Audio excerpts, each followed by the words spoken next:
자, 여러분들 맘쌤의 한국사 총정리 시간에 또 오신 것을 환영합니다.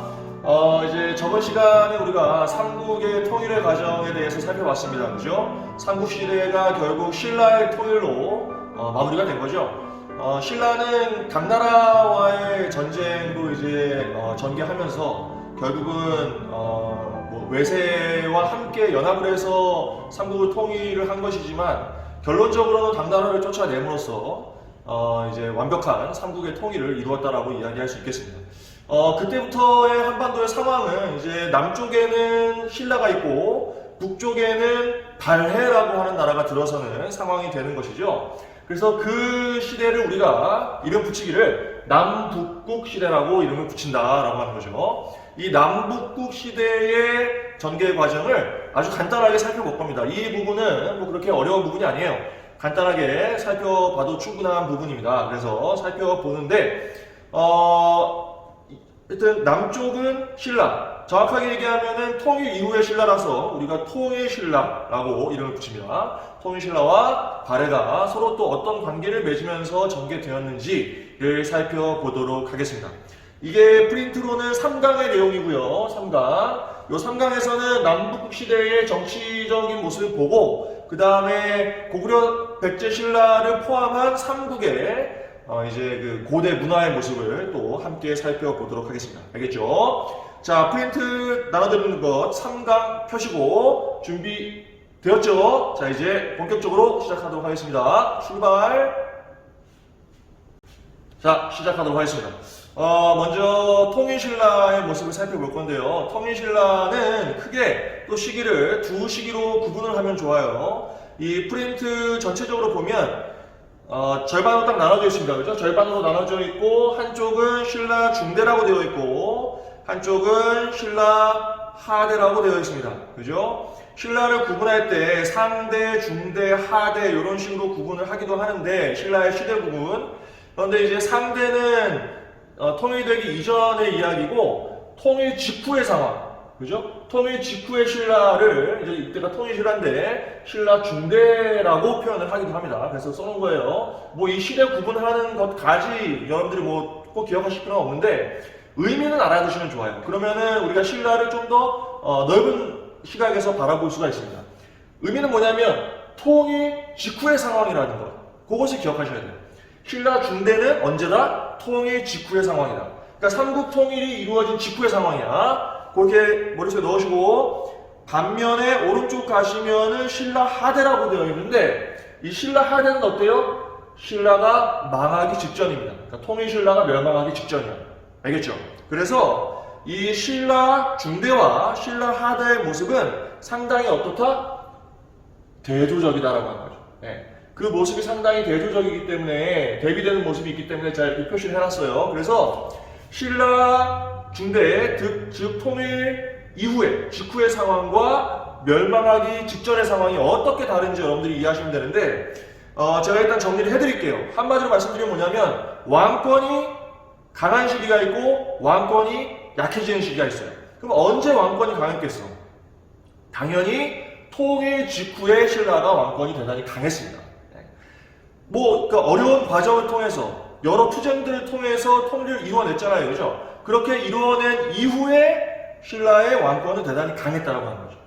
반면에 신라 하대, 통일 신라의 멸망 직전의 상황은 어떻겠어요? 왕권이 약화되는 모습이다라고 하는 겁니다. 알겠죠? 그래서 왕권이 매우 강한 시기와 왕권이 약한 시기 이렇게 구분을 해서 여러분들이 의미를 파악하시는 게 이 통일신라를 이해하는 데 굉장히 좋습니다. 알겠죠? 자, 구체적으로 살펴보도록 하겠습니다. 뭐 표로 정리해놨는데 통일신라 이게 남북이잖아요. 북극과 남극, 남북극 할 때 남북이라고 써놓은 것이고, 자, 금방 말씀드렸듯이 신라 중대는 어떻다? 왕권이 매우 강한 시기였다. 그러면 통일 직후에 어떤 상황이었느냐를 살펴보겠습니다. 징벌 출신으로서는 첫 번째 왕이 등장합니다. 그 누구야? 무열왕이라고 하는 사람입니다. 무열왕. 태종 무열왕이죠. 이 무열왕이 누구야? 무열왕이 누굽니까? 이 무열왕이 바로 김춘추 아닙니까? 그죠? 네. 통일신라 신라를 만드는데, 즉 삼국을 통일하는데 결정적인 역할을 했던 외교의 달인이라고 불렸던 그 김춘추가 왕이 된 거죠. 근데 이 무열왕은 신라가 가지고 있었던 골품제도라고 하는 신분제 하에서 사실은 왕이 될 수 없는 사람이었어요. 진골 출신이다. 원래 왕이 되는 사람들은 무슨 출신? 성골인데 지금 진골 출신으로서 첫 번째 왕이 된 거야. 그러면 이 진골로서 왕이 된 무열왕은 어떻겠어요? 실력이 좋은 거야. 실제 권력이 강했기 때문에 왕의 지위까지 오를 수 있게 되는 거죠. 알겠습니까? 그러니 요 시기 때 왕권이 매우 강한 시기다라고 하는 것을 우리가 알 수 있는 겁니다. 그래서 무열왕의 집계를 통해서 이제 왕위가 계승되어 나가기 시작했고, 이거 진골 출신이었고, 그 다음에 왕권이 강한 것의 모습들 중에 집사부라고 하는 이 부서가 있는데, 이 집사부라고 하는 곳이 뭘 하는 것이냐? 왕명을 수행한다. 그러니까 왕이 명령을 내리면 그것을 실행에 옮기는 것이죠. 그런 왕명의 수행을 하는 역할을 집사부가 하는데, 이 집사부의 장관이 시중이라고 하는 직책이야. 그래서 이 시중의 권한이 매우 셉니다. 시중의 힘이 세다고 하는 것은 왕의 명령을 직접 받아서 실행을 하는 것이기 때문에 왕권이 매우 강한 것이다 라고 할 수 있어요. 이렇게 왕권에 사실은 그 대립되는 사람들이 누구냐면 귀족들이야. 귀족들. 그래서 귀족들의 힘은 어떻게 되겠어요? 이 시절에. 귀족들의 힘은 약화되는 거예요. 알겠죠? 그 아래 나와 있습니다. 아래 보시면 귀족의 대표인, 그죠? 귀족의 대표인 누구? 상대등이라고 하는 사람은 여기 써있듯이 귀족회의인 신라의 화백회의가 있죠? 이 화백회의의 대표가 상대등이야. 이 상대등의 힘은 약화되는 거예요. 알겠죠? 시중의 힘은 강화되고 상대등의 힘은 약화돼. 그러면 전체적으로 보면 왕권은 어때? 강해지는 겁니다. 왕권은 강해지는 거예요. 통일 직후에 신라의 왕권이 매우 강한 상황을 왕권이 강화되고 있는 모습을 이렇게 표현할 수 있는 겁니다. 무슨 말인지 알겠죠? 자, 요런 그 전체적인 의미를 알아두시고, 그 다음에 잘 쓰고 있습니까? 썼죠? 선생님 그 설명을 들으면서 여러분 필기를 다 하셔야 돼. 하셔야 되는데, 혹시 내가 설명이 빨라서 설명 듣느라 잘 못 쓰고 그러면은 잠시 정지해놓고 또 쓰시고 그렇게 하세요. 알겠죠? 네. 이렇게 왕권이 강화되는 상황들 속에서 결정적인 역할을 했던 왕이 있어요. 이 왕은 무조건 여러분들 기억을 하셔야 돼요. 무조건 기억을 해야 되는 왕. 누구? 신문왕입니다. 통일신라에서 왕 한 명을 기억해라 라고 한다면 이 사람만 기억하면 돼요. 알겠죠? 여러 왕들이 있을 텐데 엄청 많아요. 신문왕만 기억하시면 됩니다. 신문왕이 어떤 개혁을 펼쳤는지, 그 개혁의 내용이 결국 뭐야? 통일신라의 왕권을 강화하는 과정이었다고 보시면 되겠습니다. 먼저 신문왕은 진골 귀족 세력을 숙청을 합니다. 장인이었던 김응돌이라고 하는 사람이 난을 일으켰어요. 이 난을 진압을 해. 이게 자신도 진골 출신이지만 어쨌든 기왕에 이제 왕이 됐잖아요. 왕이 된 상황에서 다른 진골 귀족들이 힘을 강화시키고 자신에게 어떻게 대항하는 것을 다 뿌리치는 겁니다. 그래서 진골 귀족 세력들을 숙청하는 그런 과정을 전개했고요. 특히 말씀드렸듯이 김응돌의 난이라고 하는 것을 진압을 하면서 그렇게 됩니다. 그 다음에 그 통일 이후에 지방을 통제하기 위해서 지방 제도를 완비하는데, 그 신문왕 때의 지방 제도가 뭐냐면 바로 구주와 오소경 합쳐서 구주오소경제라고 이야기합니다.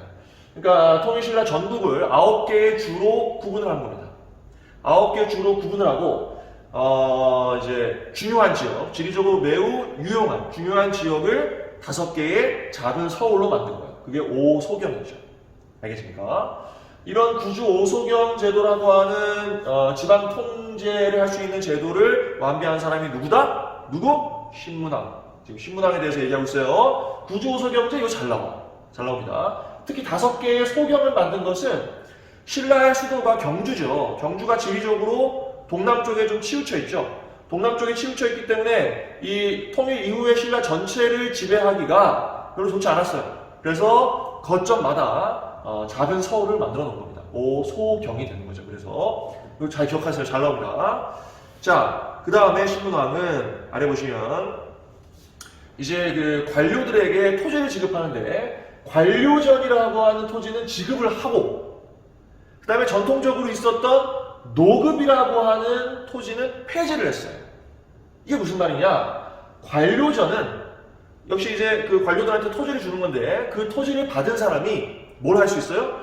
그 땅에서 생산되는 것에 대한 세금을 거둘 수 있는 권리입니다. 세금을 거둘 수 있는 권리를 받게 되는데 대신 관료전은 노동력까지 증발할 수는 없었어요. 노동력까지 증발할 수는 없었다. 이게 핵심이야. 노동력까지. 그러니까 거기 살고 있는 사람들까지 막 증발을 해서 일을 시킨다든지 이럴 수는 없었던 토지가 관료전이에요. 이거는 지급을 해줬어요. 이 관료전을 지급하게 되는 것은 귀족 세력이 약화되는 것을 의미하는 겁니다. 왜? 기존의 귀족들은 어떤 토지를 받고 있었냐면 써있듯이 노급이라고 하는 토지를 받고 있었어요. 노급. 노급은 뭐야?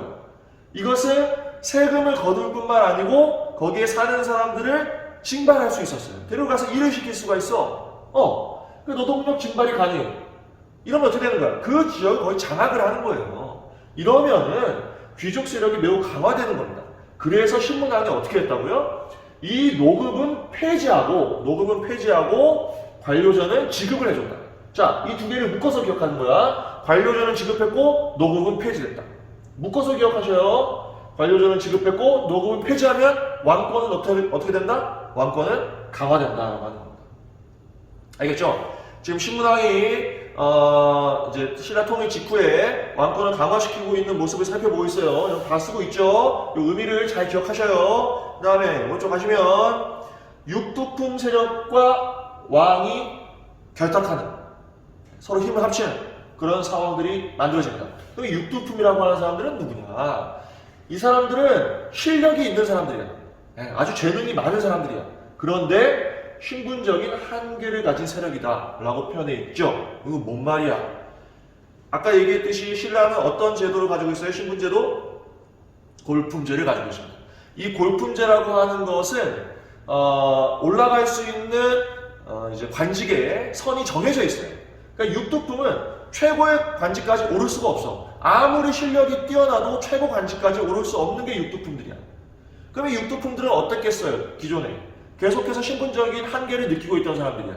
그런데 이 신문왕 때 육두품과 서로 결탁되는, 서로 힘을 합치는 이런 모습을 통해서 육두품을 통해서 왕권은 강화될 수 있는 그런 상황이 만들어지는 겁니다. 실력이 있는 육두품들과 서로 연결되어서 왕권이 강화될 수 있었다라고 하는 겁니다. 알겠죠? 그러니까 이 육두품이라고 하는 세력들은 좀 잘 기억하면 좋습니다. 이 사람들은 나중에 고려가 세워지고 고려 초까지도 이 사람들이 활약을 합니다. 이 육두품 출신의 사람들이 활약을 해요. 육두품 잘 기억하시고 골품제라고 하는 신라의 신분제, 매우 강력했던 신분제가 존재했다는 것도 동시에 기억하시면 좋겠습니다. 알겠죠? 자, 이렇게 하면 지금 뭘 봤어 우리는? 우리는 뭘 봤냐면 신라 중대의 모습을 살펴봤습니다. 신라가 통일된 직후의 상황을 살펴봤어요. 알겠죠? 자, 한마디로 얘기하면 뭐? 왕권이 강한 시기다. 왕권이 강한 시기다. 자, 이제 아까 뭐라고 했었는데 이게 어디랑 대비된다고요? 어디랑 대비돼? 신라 하대. 즉 신라가 망하기 직전, 멸망하기 직전의 상황과 매우 대비된다라고 하는 거죠. 자, 그럼 이것도 한마디로 정리하면 왕권이 어떻게 되겠어? 왕권이 이 시절에는 매우 약화된다. 자, 신라 중대와 신라 하대, 통일 직후와 멸망 직전의 상황을 비교하시면서 여러분들 공부하시기 바랍니다. 지금 우리 통일 신라 하고 있어요. 자, 갑니다. 왕권이 약화됩니다. 그죠? 왕권이 약화돼. 아까 진골 귀족 세력들을 누르면서 왕권을 강화시켰지. 통일 직후에. 근데 이때는 어때? 진골 세력들이 다시 힘이 강화되면서 이들 간에 왕위 쟁탈전이 일어나게 된다. 그래서 아주 잦게 왕이 교체가 되어 나갑니다. 이렇게 왕이 계속 많이 교체가 되면 어때? 왕권이 강할 리가 없죠. 강할 리가 없다고요. 그죠? 그리고 아까 귀족의 대표인 상대등은 힘이 약화됐었잖아. 근데 상대등의 힘이 다시 강화돼. 그죠? 그리고 시중, 집사부의 장관이었었죠. 이 시중의 힘은 약화돼요.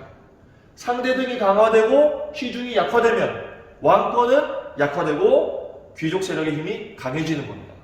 알겠죠? 완전히 정반대 아니야 지금. 그죠? 통일 직후의 상황하고 완전히 정반대의 상황이겠죠.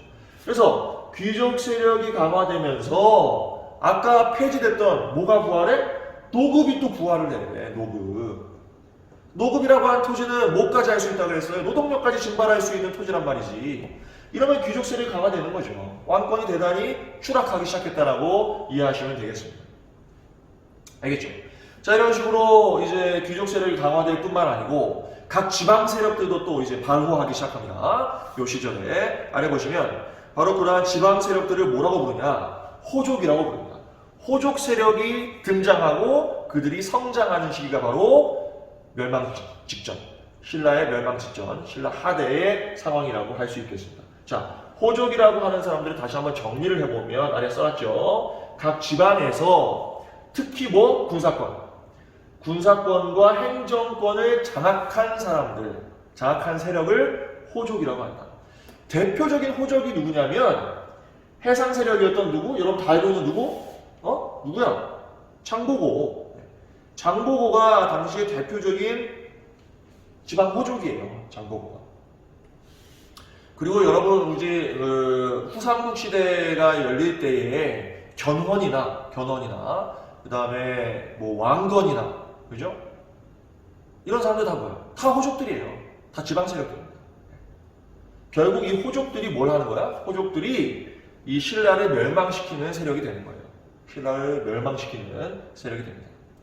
여튼 이런 그 지방의 호족들이 성장하는 것, 그래서 이들은 써있듯이 지방에서 성주, 장군을 자처하면서 반독립적인 세력으로 성장해 나갔다. 반독립적인 세력으로 성장해 나갔다. 누가? 호족들이.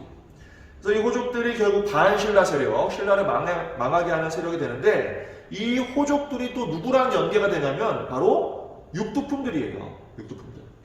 육두품들. 아까 그 왕권과 결탁이 되어서 왕의 권위를 높여주는 그런 역할을 했는데 이 신라 하대, 신라가 망하기 직전이 되면 이 육두품 세력과 이제 누가 연계가 돼? 호족 세력이 서로 연계가 돼요. 호족과 육두품이 연계가 됩니다. 아까 육두품에 대해서는 잠깐 말씀드렸듯이 실무 관료로서 성장을 해, 그죠? 성장을 하는데 이들이 최고의 지위까지는 오르지 못하는 신분적인 한계를 가지고 있었다고 했었잖아요. 그죠? 네. 이들이 당연히 뭘 비판하겠어? 자신들의 신분적 한계를 가지고 오는 뭘 비판하겠어? 골품제를 비판을 하겠지. 골품제. 그죠? 골품제를 비판을 한다. 골품제. 이 골품제라고 하는 것은 신라 초기부터 이제 서서히 만들어진 제도로서 지배층 중심의 신분제인데 매우 강한 신분제예요. 그래서 골품제 하에서 성골, 진골, 육두품에서 일두품으로 지배층을 구분을 하게 되는데 성골은 이제 신라 초부터 이제 왕이 되는 사람들이고요. 그죠? 그 다음에 이 진골 세력은 무여왕 때 처음 이제 왕이 됐죠. 그리고 이제 육두품에서 일두품이 있는데 이 육두품들이 두품 중에서는 가장 높은 사람들이지만 가장 높은 지위에까지 오를 수는 없는 신분적인 한계를 가진 사람들이었다는 거죠. 이들은 특히 유교 사상을 바탕으로 매우 개혁적인 주장들을 해나가기 시작합니다. 그래서 이 육두품들이 누구랑 연계되었다? 호족 세력과 연계되어서 써있듯이 호족 세력과 연계되어서 결국 반신라 세력, 신라를 멸망시키는 세력이 되었고 이 육두품과 호족들을 다른 말로 하면 뭐야? 신라를 멸망시켰다고 하는 것은 새로운 시대를 열었다는 거야. 결국 이들은 고려의 개국 공신들이에요. 고려를 건국하는 건국 세력입니다. 신라를 멸망시키는 세력이면서 동시에 고려를 건국하는 세력이다라고 기억을 하시면 되겠습니다. 지금 우리 뭐 공부하고 있어요? 자, 명을 잡아봅시다. 신라 하대. 신라가 망하기 직전의 상황, 왕권이 약화되는 상황들을 살펴본 거야. 알겠죠? 이때에 호족과 육두품이라고 하는 세력들이 등장한다는 것 잘 기억하시면 좋겠습니다. 자, 아래로 갑니다. 자, 그래서 그 호족들 중에 유력한 호족들이 이제 나라를 칭하기 시작하는데 옛 백제를 부활시키겠다라고 하는 견훤, 이 후백제를 세웠고 그 다음에 옛 고구려, 그죠? 고구려를 부활시키겠다, 부흥시키겠다라고 하고 붕해가 후 고구려를 칭하게 됩니다. 그래서 원래 신라가 있는 거고 후 백제, 후 고구려가 만들어졌으니 이건 뭐야 이제 후 삼국시대라고 우리가 표현할 수 있는 거죠. 이 중에서 특히 궁예가 매우 세력이 강했었는데 이 궁예가 어떻게 돼요? 나중에 이제 민심을 많이 얻었어요. 민심을 많이 얻었는데 스스로 미륵부를 자처하면서 뭐 자기가 관심법을 쓴다라고 하면서 우리 유명한 그 드라마 있잖아요. 또 그 드라마에서 뭐 이제 궁예가 이제 뭐 누가 기침을 하였는가 뭐 이런 거 그죠? 네. 그런 궁예의 신하가 누구였었냐면 누굽니까? 왕건이었어요. 근데 이 왕건이 결국 궁예 세력을 궁예를 몰아내고 나라를 세운 것이 뭡니까? 고려가 되는 겁니다. 고려. 알겠죠? 그래서 이렇게 신라가 힘이 약화되고 결국 멸망하게 되었다. 네, 멸망하게 되고 신라 멸망시키고 이제 고려가 건국되는 그런 과정들이 전개되는 겁니다. 알겠죠? 지금 신라의 통일 이후의 상황과 신라가 멸망하기 직전의 상황들을 살펴봤습니다. 자, 핵심적인 것은 뭐? 왕권이 강했다가 망하기 직전에 어떻게 된다? 왕권이 약화되어서 지방 세력들이 성장했고 그 지방 세력들이 뭘 했다? 고려를 세우는, 그죠? 새로운 시대로 나아가는 그런 역할을 하게 되었다라고 하는 것을 잘 기억하시기 바랍니다. 자, 신라 공부는 여기까지입니다. 오케이. 자, 이제 남북국 시대의 북쪽에 있었던 나라. 어디입니까? 새롭게 건국되는 발해입니다. 발해. 사실은 통일신라라고 하는 용어를 쓰는 것이 어떻게 보면 적절하지 않을 수도 있어요. 왜? 어떤 민족적인 의미에서 우리 민족 전체를 통틀어서 통일을 시켰다라고 보기 힘든 거죠. 왜 그렇습니까? 발해의 존재 때문에 그래요. 발해의 존재 때문에. 그래서 이제 남북국 시대다라고 하는 표현을 쓰게 되는데 그 북국에 있었던 발해의 모습을 살펴보는데 아주 간단하게 봅니다. 발해는 뭐 시험에 그렇게 자주 나오진 않지만 나온다 해도 매우 간단하게 나오겠죠. 그죠? 발해를 건국한 사람이 누구냐? 대조영이에요. 대조영입니다. 대조영은 그 출신이 어디 출신이야? 뭐 지리적으로 봐도 거기는 고구려를 계승하는 국가입니다. 고구려 장군 출신이에요. 고구려 장군 출신으로서 이 대조영은 고구려 유민과 함께 그 다음에 말갈인들을 통합하여서 어디를 건국한다? 발해를 건국하게 되었다라고 하는 거죠. 써놓으시면 되겠어요. 잘 보이시죠? 고구려 장군 출신으로 고구려 유민과 말갈인들과 함께 발해를 건국하게 되었다. 자, 이 발해는 어디를 계승하는 국가다? 고구려를 계승하는 국가입니다. 고구려를 계승하는 국가. 고구려를 계승했다라고 하는 고구려 계승 의식이 발해에는 있었어요. 자, 그래서 제가 정리해놨는데 뭡니까? 일단 지리적으로 봤을 때 옛 고구려 영토를 거의 회복했다라고 볼 수 있고요. 그죠? 그리고 일본에 보낸 국서를 보면 발해에서 일본에다가 보낸 국서를 보면 스스로 고구려의 왕이라고 호칭을 하고 있습니다. 고구려 계승의식을 가지고 있었다고. 당시에 스스로를 뭐라고? 고구려 왕이라고 표현을 했다고요. 고구려 계승의식이 당연히 있는 거죠. 그죠? 문화적으로도 당연히 고구려와 매우 유사한 모습을 가지고 있고요. 그래서 이 발해가 고구려를 계승했다라고 하는 것은 거의 뭐 명확합니다. 명확하고 그렇기 때문에 발해의 역사는 한국사라고 당연히 이야기할 수 있겠죠. 그런데 왜 이런 이야기를 굳이 우리가 한국사 공부하면서 이게 한국사냐 아니냐라고 얘기를 하냐면 이게 이제 중국에서 동북공정이라 그래가지고 이 지역의 역사를 중국의 그 한쪽의 어떤 지역사 정도로 이제 연구를 하려고 하는 그런 모습들이 있어요. 그런 모습들에 우리가 대응을 할 때에 왜 한국사이냐 이게 라고 대응을 할 때에 여러 가지 이제 근거를 제가 이제 설명을 드리려고 이렇게 표현을 해놨습니다. 뭐 아까 말씀드렸듯이 스스로 고구려 왕이라고 칭하는 모습도 하나의 근거가 될 것이고 그 다음에 당시에 신라나 당 일본이 발해는 고구려를 계승한 국가라고 하는 인식을 가지고 있었어요. 그 주변국들이 발해를 바라볼 때 이건 고구려를 계승한 국가다라고 하는 의식을 가지고 있었다고요. 뭐 그렇기 때문에 당연히 발해는 한국사의 일원이다라고 이야기할 수 있겠습니다. 알겠죠? 자, 이렇게 써 놓으시고 썼어요?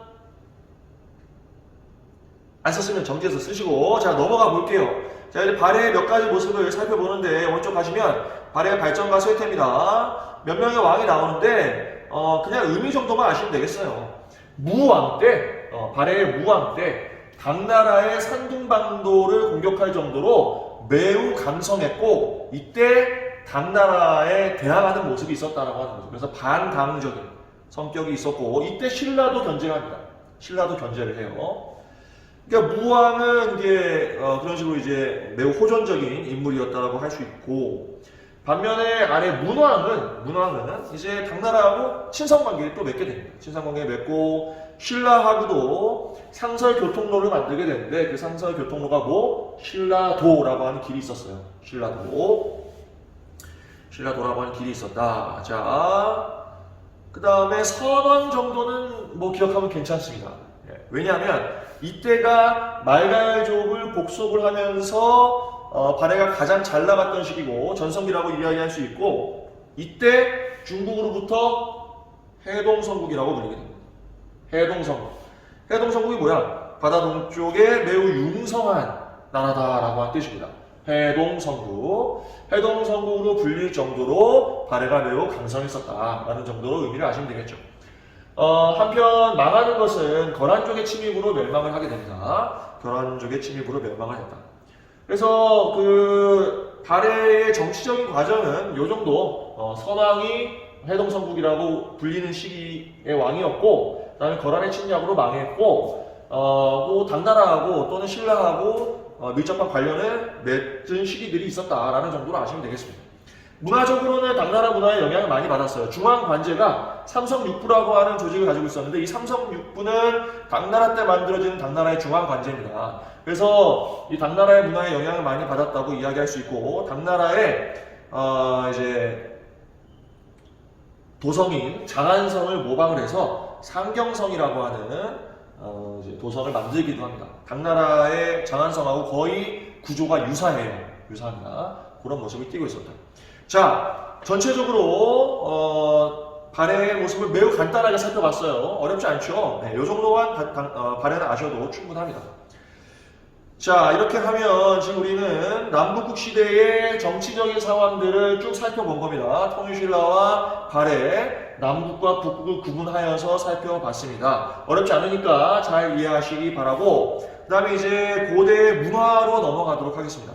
고대 문화는 아래 가시면 또 표가 있죠. 표 하나로 정리해놨는데 이것도 그냥 간단하게 보시면 돼요. 제가 뭐 특별히 좀 기억하면 좋겠다라고 하는 부분은 따로 말씀을 드릴 거고 나머지는 아주 그냥 간단하게 그 흐름 정도만 이해하시면 되겠어요. 어떤 식으로 문화가 발전해 나갔는가를 살펴보는데 일단 삼국인 고구려, 백제, 신라 그죠? 고구려, 백제, 신라가 각각 어떻게 발전해 나갔는지 대외 교류의 분야, 불교, 유학, 불상, 불탑, 고분 뭐 이런 식으로 구분해 놨어요. 각각 어떤 모습들이 있는지 고구려, 백제, 신라 이 삼국부터 먼저 살펴보도록 하겠습니다. 지금 프린트 제일 아래 표로 내려온 거예요. 네, 따라오고 있죠. 볼게요. 자, 대외 교류는 활발히 했습니다.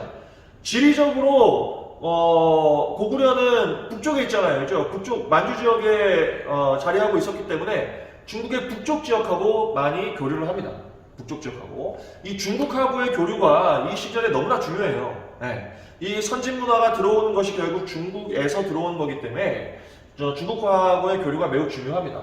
그래서 북중국과 고구려는 많이 교류를 했고 그다음 백제는 어떻게 했어요? 요거 이제 지리적으로 남쪽에 있으니까 남쪽 중국하고 교류를 많이 합니다. 남중국하고 교류를 많이 했고 특히 요 시절에 이제 중국이 위진 남북조 시대라고 해서 특히 북쪽 지역과 남쪽 지역이 갈라져 있었던 시절이 있었어요. 그래서 이런 식으로 지금 표현을 한 거예요. 그냥 그러려니 하시면 됩니다. 이건 뭐 시험에 나오진 않아요. 흐름 정도만 아시면 됩니다. 그 다음에 일본하고도 이제 교류를 활발히 했죠. 신라는 좀 특이한 게 있는데 왜냐하면 신라는 신라의 전성기 6세기가 되기 전까지는 어때요? 6세기가 되기 전까지 고구려나 백제를 통하지 않고 신라는 직접 중국하고 교류할 수가 없어요. 지리적으로 동남쪽에 치우쳐 있잖아요. 그죠? 그래서 고구려, 백제를 통해서만 중국 문물을 수용할 수 있는 상황이었었는데 신라가 전성기를 맞이하고 한강유역을 차지하고 통일신라를 만들잖아요. 그죠? 그 시절부터는 어떻게 돼요? 이제 직접적으로 중국하고 교류할 수 있게 되는 거죠. 그래서 어떻게 보면 선진 문화가 받아들여지는 게 신라는 늦었던 거예요. 늦어서 정치적으로도 중앙집권 국가로 발전하는 게 좀 늦었던 거죠. 우리 앞 시간에 우리 공부했었죠. 네. 그런 상황이라고 보시면 되겠습니다. 네, 요거 그냥 참고로 보시면 되고요. 아래 이제 불교를 수용하는 모습이 있어요. 불교를 수용했던 왕들을 써놨습니다. 고구려는 소수리왕 때 불교를 수용했고요. 그 다음에 백제는 침류왕 때 불교를 수용합니다. 그 다음에 신라는 가장 늦게 수용했죠. 누구? 법흥왕 때 불교를 수용을 하죠. 근데 불교를 수용한다는 것, 삼국에서 불교를 수용했다고 하는 것은 사상을 통일함으로써 중앙집권 국가로 나아가는데 큰 역할을 하게 되는 것이다 라고 앞서서 우리가 공부를 했었는데, 그것을 다시 한번 정리해 놓은 겁니다. 아래 뭐라고 써놨냐면, 자 보시면 중앙집권 국가로의 발전의 과정에서 수용이 된 것이고, 특히 왕즉불 사상이나, 그러니까 왕이 곧 부처다라고 하는 거죠. 그 다음에 미륵불 사상이나 이런 것들을 중심으로 발전을 시켰는데, 그것은 결국 뭐다? 왕이 나라를 통치하는 어떤 정당성을 확립해 준다. 그러니까 부처가 되어서 스스로 왕으로서 이제 부처가 되어서 나라를 통치한다라고 하는 이념을 갖게 되는 거죠. 알겠죠? 네. 그런 식으로 왕이 정치적으로 통치하는 것을 정당화해주는 그런 역할까지 불교가 이 시절에 했었다라고 하는 것을 기억하시면 되겠어요. 뭐 2차돈의 순교는 뭐 여러분들 이 이야기는 잘 알고 있죠. 네. 2차돈이라고 하는 사람이 이제 순교를 하면서 신라의 불교가 수용된 건데, 그 모습이 대단히 뭐 어땠다고 합니까? 이게 목이 잘리는데, 목 잘릴 때 여기서 2차돈 죽을 때 어떻게? 하얀 피가 나왔다고 이제 표현이 되어 있죠. 하얀 피가 나와. 이거 뭐야? 피가 어떻게 피가 하얗면 어떻게? 이거 사람이 아니야? 뭐야? 이런 거는 사실이 아니라 그랬죠. 그냥 당시에 이제 불교를 수용하는 것에 어떤 어려움, 그죠? 비범한 인물이 결국 뭐 불교 수용에 역할을 했다라는 정도로 이제 해석을 하시면 되는 거지, 여기 뭐 사실이냐 아니냐 그런 거 따질 건 아닙니다. 실제 피가 하였는지 뭐 고증을 해본다든지 그런 건 말도 안 되는 거죠, 그죠? 네, 됐고, 그 다음에 이제 유교를 또 이제 받아들이잖아요. 고구려는 퇴학이라고 하는 학교를 설립을 했고, 경당이라고 하는 것도 설립했었고, 그러려니 하시면 되고, 백제는 오경박사, 역박사라고 하는 직책을 두어서 유교를 적극적으로, 유학을 적극적으로 수용을 했고, 그 다음에 신라에서는 임신서기석이라고 하는 비석이 지금 현재 남아있는데, 이 임신서기석이 뭐야 이게? 임신서기석이 뭐야? 뭐 한 거야? 임신, 이거 뭐야? 임신년에 만들어진 비석인데, 서기는 뭐냐면 서로 맹세한 거예요. 선서하는 거지.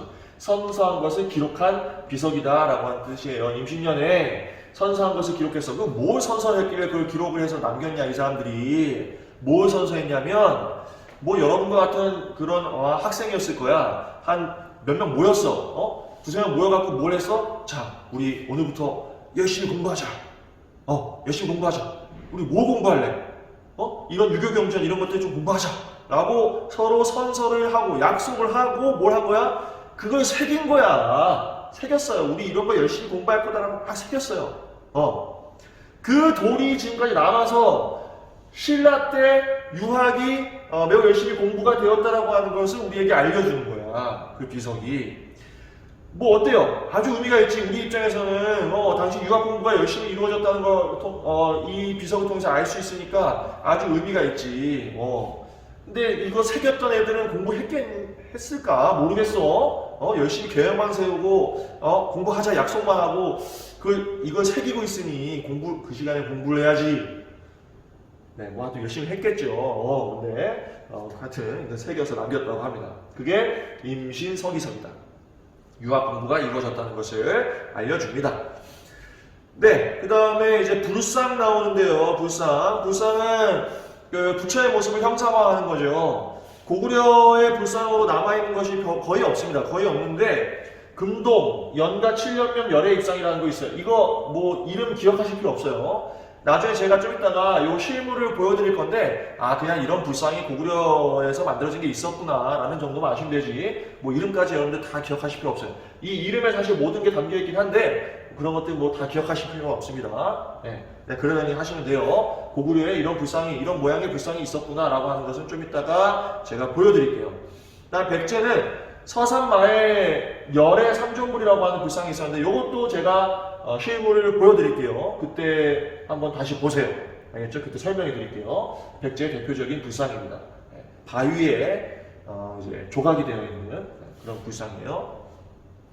그다음 뭐 신라 불상은 통일신라 때 또 이제 아주 유명한 불상들이 있고, 아래 보시면은 금동 미륵보살 반다사유상이라고 하는 비석들이 있는 그 불상들이 있는데, 이 불상은 이제 삼국시대 때 매우 유행했던 것으로 보입니다. 예. 그래서 그 고구려백제 신라에서 공이 아마 만들어졌을 것으로 예상되고 있어요. 요거 남아있는 것들이 있습니다. 요것도 이따가 실물로 보여드리도록 하겠습니다. 지금은 간단히 넘어갈게요. 그 다음에 아래 보시면 불탑이 있어요. 불탑, 미륵사지석탑, 정림사지석탑, 분황사석탑, 황룡사 구층목탑. 요 두 가지는 이제 백제의 탑이고, 그 다음에 오른쪽 가시면 분황사석탑, 황룡사 구층목탑, 이거는 신라의 탑인데, 이 황룡사 구층목탑은 지금 남아있진 않지요, 그죠? 안 남아있어요. 요거 언제, 이거 사실 불탔거든요. 언제 불탔을까요? 몽골이 침략했을 때 불탄 것으로 알려져 있어요. 대단히 어마어마한 아주 대규모의 목탑이었었는데, 이거는 소실되었고 불타서 없어진 상태입니다. 하시면 되겠고, 그 다음에 아래 보시면은 고분들 나와 있어요. 옛날 무덤 방식들이 몇 가지 나와 있습니다. 이것도 그냥 참고로 보실게요. 알겠죠? 이건 뭐 시험에 나올 일은 거의 없습니다. 이렇게 해서 고구려 백제 신라의 문화적인 모습을 살펴봤고, 그 다음 또 오른쪽 가시면 통일신라와 발해의 모습이 나와 있어요. 한꺼번에 살펴보도록 하겠습니다. 통일신라는 열심히 당나라, 인도, 이슬람하고 교류를 했던 것으로 보입니다. 네, 그 유물들이 많이 남아있어요. 열심히 교류를 했고, 그 다음에 통일신라의 불교에서 아주 의미 있는 역할을 했던 두 명의 승려가 있습니다. 이 사람들은 좀 기억하세요. 이건 별표처럼, 별표. 이거 잘 나옵니다. 원효와 의상이에요. 원효와 의상인데, 이 원효와 의상은, 특히 원효는 불교를 대중화하는데 매우 큰 역할을 합니다. 불교를 대중화하는데 매우 큰 역할을 했기 때문에 이 사람들은 꼭 기억하시는 게 좋아. 알겠죠? 통일신라의 두 명의 승려를 기억한다. 누구? 원효와 의상. 이 두 사람은 꼭 기억하세요. 이 둘이서 이제 같이 사실은 당나라에 이제 유학을 가려고 했죠. 선진 불교를 공부하러 유학을 가려다가 잘 아는 여러분들 일화가 있잖아. 원효가 어떻게 했어? 이제 의상하고 같이 이렇게 유학을 떠나다가 동굴에서 잔 거 아니야. 자다가 목이 말라가지고 목이야 해가지고 더듬더듬해서 어두운 밤에 물이 있길래 그걸 이제 한 바가지 먹었던 거 아니야. 먹었더니 어때? 갈증이 싹 해소가 됐잖아. 아주 그냥 떨 수도 있었는데 물을 한 번 먹으니까 갈증이 싹 해소가 됐어. 아주 청량감이 좋았어. 그리고 꿀잠을 잤겠지, 그지? 그런데 아침이 되어서 그 물을 봤는데 그게 뭐였어? 썩은 해골물이었던 거 아닙니까? 원효대사 해골물. 그 썩은 물이었어. 근데 그걸 보고 나니까 그때 배가 아픈 거야. 장 트러블이 그때 온 거지. 이거 어때? 원효가 바로 깨달음을 그때 얻었다는 거 아닙니까? 모든 것은 마음 먹기에 달린 것이구나. 일체 유심조, 모든 것은 마음 먹기에 달렸다라고 하여서 깨달음을 얻었어요. 그러니까 이게 물 그냥 먹었을 때는, 모르고 먹었을 때는 그냥 시원했는데, 이게 아침에 일어나서 그게 해골물인 걸 보니까 배가 아파지는 것. 마음 먹기 달린 것이구나 라고 하는 것을 깨달았죠. 그리고 이제 의상 혼자 보내고 원효는 남아서 계속해서 이제 불교를 대중화하는 아미타 신앙이라고 해서 나무 아미타불만 외우면 극락세계에 갈 수 있다. 그 불교 신앙을 매우 단순화하여서 불교를 대중화시키는데 아주 큰 역할을 했던 인물입니다. 원효 잘 기억하셔요. 알겠죠?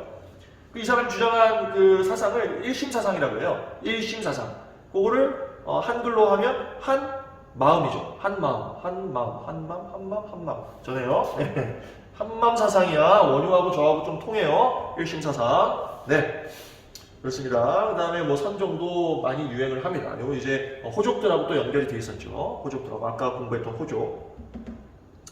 그리고 발해는 그냥 이런 불교 넘어가시면 되고, 그 다음에 요거는 유학이 발달할 때 통일신라에서는 국학이라고 하는 학교가 만들어지는데 신문학 때 만들어집니다. 신문학. 통일신라 때 뭐 했던 사람이에요? 왕권 강화했던 인물이죠.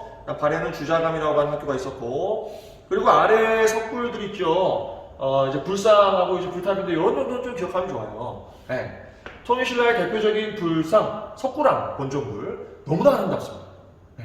좀 이따 이것도 실제로 보기로 하고, 그다음 불구사 3층 석탑은 또 매우 유명한 신라의 불탑이죠. 네. 우리가 흔히 석가탑이라고 부르는 탑입니다.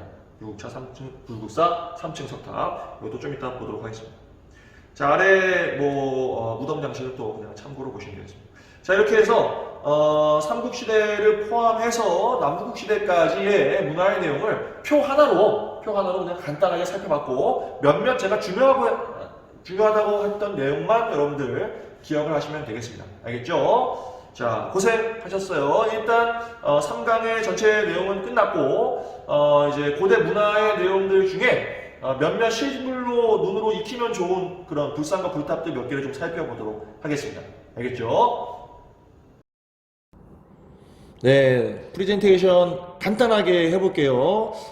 이번 프레젠테이션에서는 뭘 볼 거냐면 몇몇 문화재들의 모습을 살펴볼 겁니다. 우리 공부했던 고대시대, 즉 삼국시대와 남북국시대 때 만들어진 문화재들 어떤 것들이 있는지, 주로는 불상과 불탑 이런 것들이에요. 그냥 간단히 보도록 하겠습니다. 자, 보시면 지도가 나와 있죠. 지도 우리 한반도 지도고, 평양, 그 다음에 충남 서산, 경북 경주 이렇게 나와 있습니다. 이 지역들에 어떤 문화재들이 있었는지 그 지역으로 들어가 보도록 하겠습니다. 먼저 평양으로 갑니다. 평양은 고구려 유물 중에 고구려의 금동연가 7년명 열애입상이라고 하는 불상이 이제 평양에서 만들어진 것으로 추정되고 있어요. 이게 현재 국보 제19호, 119호인데 16.2cm야. 16.2cm면 엄청 조그마하죠, 그죠? 아주 그냥 귀요미 불상이야. 얼마나 귀여워요, 그죠? 손바닥도 이렇게 예쁘게 펴고 있네, 그죠? 네, 아주 귀요미 불상 부처님. 금동연가 7년명 열애입상. 이런 불상이 고구려 불상으로 남아있구나. 고구려 불상이 거의 남아있는 게 없는데 몇몇 안 되는 것 중에 하나입니다. 이게 금동연가 7년명 열애입상이었습니다. 그냥 이게 아주 귀요미 불상이구나 라는 정도로 기억하시면 좋겠어요. 평양에 다녀왔고, 충남 서산은 백제 지배 지역이었겠지, 그지? 백제 유물 중에 아주 유명한 또 불상이 있는데, 아까 잠깐 얘기했던 서산에 있는 마의 열애 삼존상이라고 있습니다. 이게 국보 제84호예요. 부처님 세 분이 계시죠? 마의 불이라고 하는데, 마에는 뭐냐면 갈 마자에다가 바위 애자야. 그러니까 이게 산 중턱에 바위를 갈아서 불상을 만든 거예요. 그러니까 산에 붙어 계셔, 이 부처님 세 분은. 붙어 계신데 지금 표정이 어때? 얼마나 아름다운 표정을 짓고 있습니까, 그죠? 미소를 강하게 띠고 있죠, 그죠? 이 불상의 별명이 백제의 미소예요. 들여다볼까? 자, 얼마나 아름답게 미소를 짓고 계셔요, 우리 부처님. 너무 좋은 일이 계신 것 같아, 그지? 이분도 웃고 계시고, 이분도 웃고 계시고, 세 분 다 웃고 계셔요. 백제의 미소였어요. 그 다음 경북 경주로 가보겠습니다. 요건 이제 신라 불상이겠지. 특히 통일신라 때 만들어지는 불상 중에 여러분 다 알고 있죠? 바로 석굴암입니다. 석굴암 본전불인데 인체의 비례가 거의 완벽한 그런 불상으로 알려져 있습니다. 네, 불교 미술의 거의 최고 걸작이라고 우리가 이제 표현을 합니다. 너무 아름다워요. 실제로 본 사람들 있죠?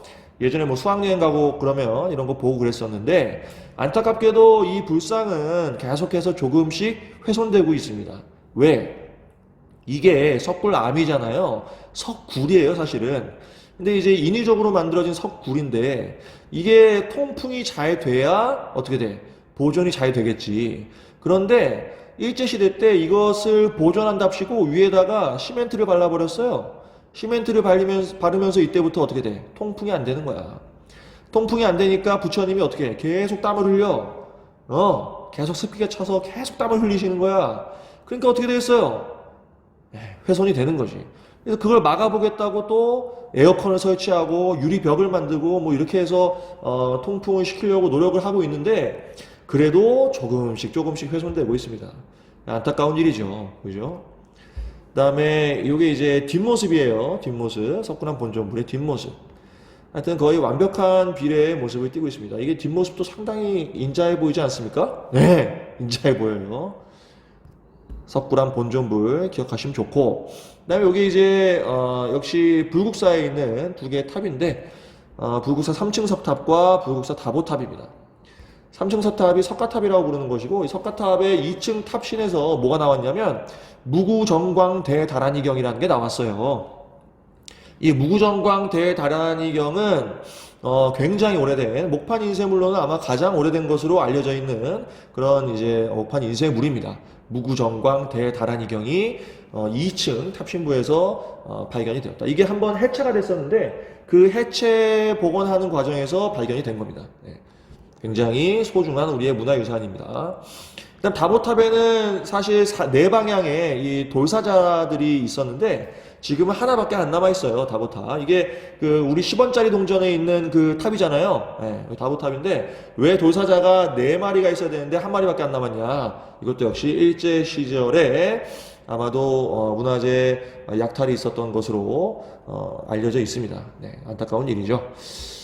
자, 간단하게 세 군데에서 발견 이제 그 보존되고 있는 문화재들을 살펴봤고요. 그 다음에 잠시 일본으로 가볼게요. 죄송합니다. 서울로 가보면 서울에 이제 우리 국립중앙박물관에 아까 말씀드렸던 금동 미륵보살 반가사유상이 남아 있습니다. 두 개나 있어요. 금동 미륵보살 반가사유상 다 국보들입니다. 굉장히 아름다운 불상들이에요. 뭐 이것도 굉장히 그 인체 비례가 매우 좋은 그런 불상이죠. 그런데 하고자 하는 얘기는 뭐냐면 일본에 가면 목조 미륵보살 반가사유상이 있습니다. 이게 일본의 국보 1호입니다. 아마도 이것은 한반도의 기술자들이 가서 만들어주지 않았을까, 또는 한반도에서 만들어져서 옮겨지지 않았을까라고 예상되어지고 있습니다. 네. 이거는 뭘 보여주는 거냐면 그 문화의 흐름을 보여주는 거예요. 우리가 중국의 선진 문화를 받아들이잖아요. 그죠? 이후에 이게 일본으로, 물론 일본이 중국과 직접 교류하는 경우도 있었지만 백제나 신라 이런 국가들을 통해서, 특히 백제를 통해서 한반도의 선진 문화가 또 일본에 전파되었을 가능성이 큽니다. 그런 걸 보여주는 거죠.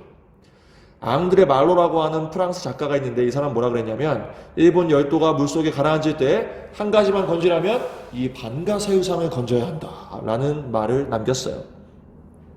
그만큼 아름답다라고 하는 것을 표현을 한 거죠. 네, 이렇게 해서 3강에 기억해야 할 고대 문화재들 실제 모습들을 몇 가지 살펴봤습니다. 고생하셨어요.